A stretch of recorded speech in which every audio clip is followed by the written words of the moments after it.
నమస్తే. పొద్దున్నే లేచి ఈరోజు ఏం పని దొరుకుతుందా, ఎవరు పని ఇస్తారా అని వెతికేటువంటి పరిస్థితులు మన సమాజంలో చాలామందికి ఉన్నాయి. అప్పుడెప్పుడో మేము పాఠంలో పిల్లలకు చెప్పేవాళ్ళం.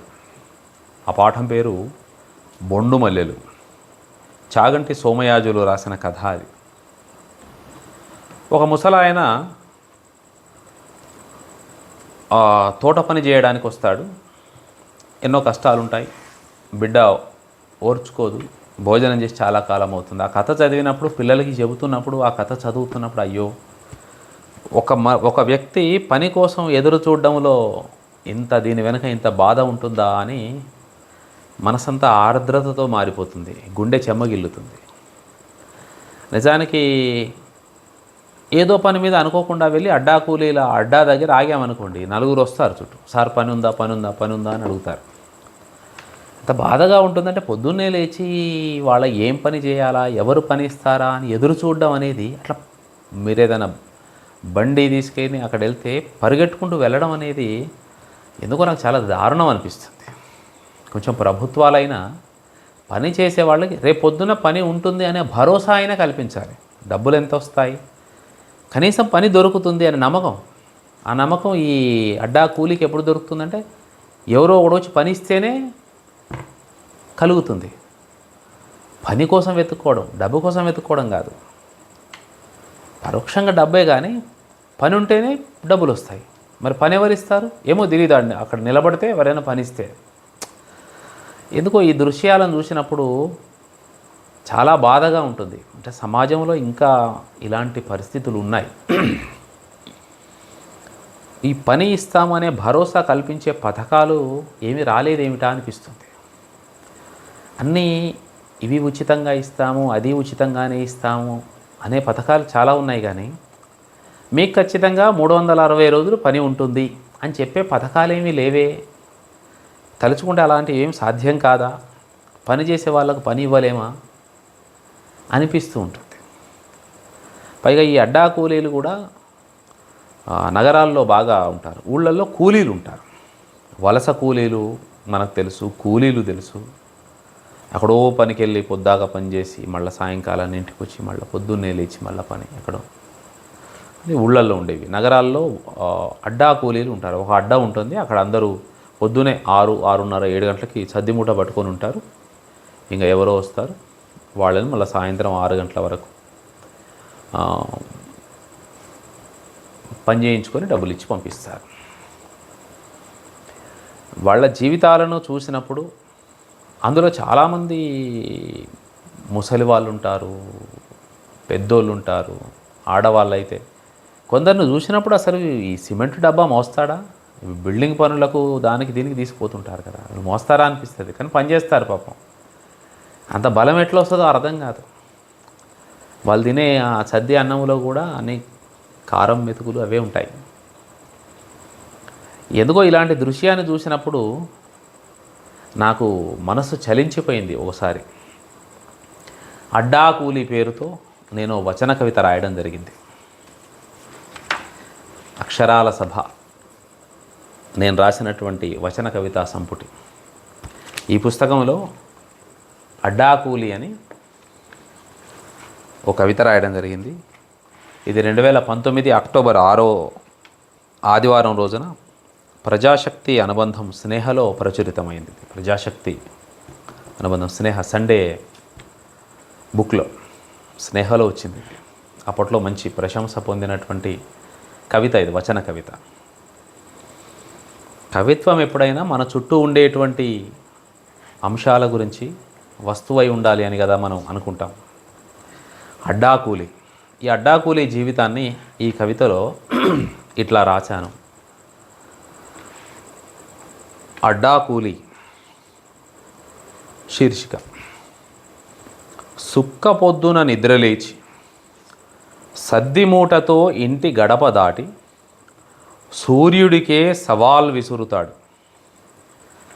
కాంక్రీటు పనుల మహాక్రతువులో నగర వీధుల్లో తానొక తాపీగా మారి కూలీగా అవతారమెత్తుతాడు. ఇసుకలో పోయిన బతుకును ఇసుకలోనే వెతుక్కోవడానికి కంకర రాళ్ల వంటి కరుగని మనుషుల పిలుపులకై అంబటాళ్ల దాకా ఆశగా ఎదురు చూస్తుంటాడు. ఇసకేస్తే రాలని జనమున్న చోట అతడో ఇసుక రేణువు. ఏ మహారాజు కరుణిస్తే ఆ రోజు దర్జాగా బీడీ వెలిగిస్తాడు. ఆకాశాన్నంటే మేడలను కూడా ఈ నిలువ నీడలేని సైనికుడే నిర్మిస్తాడు. గుణపాల్లా గుచ్చుకునే బూతుమాటలను ఒంటి మీద పడ్డ సిమెంటు రేణువుల్లా దులిపేసుకుంటాడు. కొండల్లాంటి కంకర కుప్పల్లో చెమటనంతా గుమ్మరించి ఆకాశ హర్మ్యాలుగా మారుస్తాడు. తరిగిపోతున్న ఆత్మవిశ్వాసాన్ని ఎర్రని కారం ముద్దలుగా చేసి ఆరగిస్తుంటాడు. కరిగిపోతున్న కాలాన్ని డబ్బాల్లో పోసుకొని పొద్దస్తమానం మోస్తూనే ఉంటాడు. కన్నెర్ర చేసిన ఎర్ర సూర్యుడిని లొంగదీసుకున్నానని విర్రవీగడు. భవంతుల నిర్మాణానికి భగవంతుడు పంపిన వడిసెల రాయంటి మొనగాడు. తాపీగా మొదలైన జీవితాన్ని తాపీతో ముగిస్తాడు. పని సంస్కృతికి పక్కా ఐకాన్, శ్రమ సౌందర్యం ఉట్టిపడే అడ్డా కూలి. ఇది కవిత. సుక్క పొద్దున నిద్రలేచి సద్దిమూటతో ఇంటి గడప దాటి సూర్యుడికే సవాల్ విసురుతాడు. ఈయన అడ్డా మీదకి వెళ్ళేటప్పటికి సూర్యుడు ఇంకా ఉదయించడు. కాంక్రీట్ పనుల మహాక్రతువులో నగర వీధుల్లో తానొక తాపిగా మారి అడ్డాకూలీగా అవతారం ఎత్తుతాడు. ఎక్కువగా తాపి పనులే చేస్తుంటారు అడ్డాకూలీలు, ఈ భవనాల నిర్మాణాలు ఇవన్నీ. ఇసుకలో పోయిన బతుకును ఇసుకలోనే వెతుక్కోవడానికి కంకర రాళ్ళ వంటి కరుగని మనుషుల పిలుపులకై అంబటాల దాకా ఆశగా ఎదురు చూస్తుంటాడు. చాలాసేపు నిలబడతాడు అక్కడ, ఎవరైనా వచ్చి పిలిచేంతవరకు. ఇసుకేస్తే రాలని జనమున్న చోట అతడు ఇసుక రేణువు. అతని విలువ అంతా అక్కడ. బోళ్ళంతమంది పని కోసం వస్తారు కదా, ఆ పోవాయా నువ్వు కాబట్టి ఇంకోరు వస్తారని ఆ వచ్చినోడు అంటాడు. ఏ మహారాజు కరుణిస్తే ఆ రోజు దర్జాగా బీడీ వెలిగిస్తాడు. బీడీ వెలిగినట్టు ఈయన ముఖం కూడా వెలుగుతుంది. ఆకాశాన్నంటే మేడలను కూడా ఈ నిలువ నీడలేని సైనికుడే నిర్మిస్తాడు. ఒక సైనికుడికి ఉండేటువంటి నిబద్ధతతో పెద్ద పెద్ద మేడల్ని కడుతుంటాడు. గుణపాల్లా గుచ్చుకునే బూతు మాటలను ఒంటి మీద పడ్డ సిమెంటు రేణువుల్లా తులిపేసుకుంటాడు. ఆ పని జరుగుతున్నప్పుడు వాళ్ళ భాష కూడా చాలా దారుణంగా ఉంటుంది. అలాంటి పౌరుషమైన మాటలు, ఆ బూతు మాటలు విన్నప్పుడు పౌరుషంగా పనిచేస్తుంటారు. అయినా వాళ్ళ మనసుకి ఎక్కించుకోరు.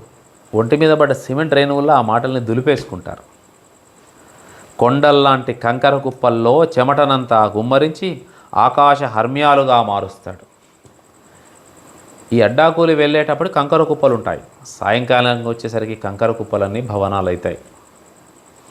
తరిగిపోతున్న ఆత్మవిశ్వాసాన్ని ఎర్రని కారం ముద్దలుగా చేసి ఆరగిస్తుంటాడు. ఆత్మవిశ్వాసం కోల్పోతారంటే ఆకలి బాగా వేసినప్పుడు కారం ముద్దలే, అందులో ఏముండదు. చదివిపితే ఇంత కారం, మామిడికాయ పచ్చడి, ఇంతే టమాటా కూర, మించి ఏముండదు. కరిగిపోతున్న కాలాన్ని డబ్బాల్లో పోసుకొని పొద్దస్తమానం మోస్తూనే ఉంటాడు. మొత్తం డబ్బాలు మోయడమే పొద్దున్న సాయంకాలం వరకు.